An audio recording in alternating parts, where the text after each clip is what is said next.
A very specific image in my mind, a glamorous party in a beautiful building, a feeling in the room of energy and excitement and fun. Have to be elegant but strong and confident, but have this darkness to the fragrance as well. Floris is a London brand. We've been here for nearly 300 years. The fragrance journals for us was a love letter to London, wanting to look at London through a different light. So we started this journey 2 years ago and we looked at the 60s, the 70s and 80s. We went out and found customers who'd lived these periods, and we built this collection of journals. So these people wrote memoirs for us and we pulled them all together, and that went into the Perfume brief of trying to capture that essence. The decision to go to the 20s found this rich palette of cultural references, many of whom kind of weave and knit their way through Floris's history. 1927 had its own kind of energy.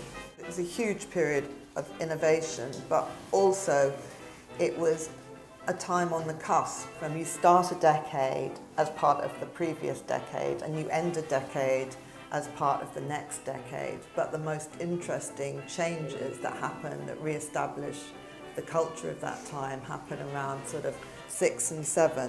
One might well feel we are at the moment as well. What we see in the 1920s is really the beginning of an era that we would recognise as a kind of modern period. We see a period of sort of economic boom for much of it, a real flourishing in popular music, jazz obviously.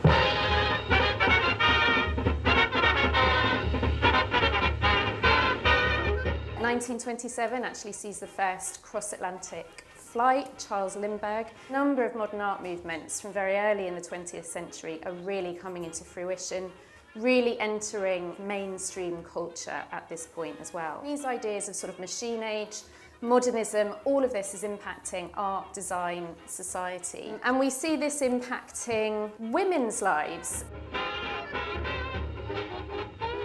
The way that women are dressing, the freedom that women have, the ability to travel. Some women over 30 given the right to vote for the first time. This idea of suffrage, of emancipation, impacts women's social lives, impacts the way that they're dressing.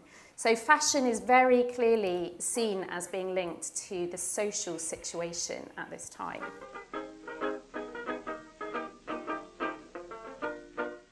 One of the big movements was the female movement in many ways that period. It's fascinating to look at, for instance, Virginia Woolf, who published To the Lighthouse in 1927, which was very much investigating the whole idea of gender roles. She really explored gender breakdown almost in dress. And again, that's a great parallel with today, where we're seeing gender binaries really beginning to be sort of deconstructed and broken down. Beauty becomes much more to the fore. It's quite an interesting kind of juxtaposition that you've got this sort of slightly intellectual kind of androgynous thing going on. You've got women working more, being more emancipated, although still not terribly. But at the same time, you've got beauty really coming to the fore, and women going out there and kind of spritzing fragrance in public. Suddenly you start having women carrying handbags around for the first time, clutch bags, with their rouge, with their Clara Bow lips and everything. So you have this kind of interesting thing of these two strands of things going on. The term bright young things became more of a cliche. We looked at this period specifically, and it was when these artists, so Beaton started his career in 1927 in London. Evelyn Waugh wrote Vile Bodies 3 years later in 1930. Virginia Woolf wrote To the Lighthouse in 1927. It's this group of people who were part of the set suddenly then turned the time into their career's work. So we looked at that and fed that into the brief in terms of kind of that became the inspiration for the fragrance. Trying to capture that essence of Edward and his team making art out of these stories.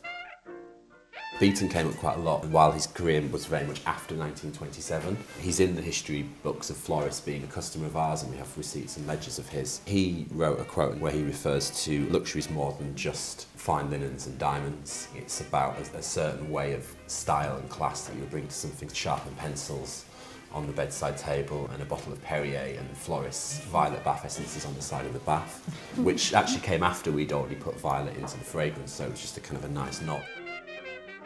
The 20s were very experimental time. Rather than having traditional floral notes, you were able to use this extra palette, and there was this sort of fantasy element to the 20s which definitely was reflected in perfumery.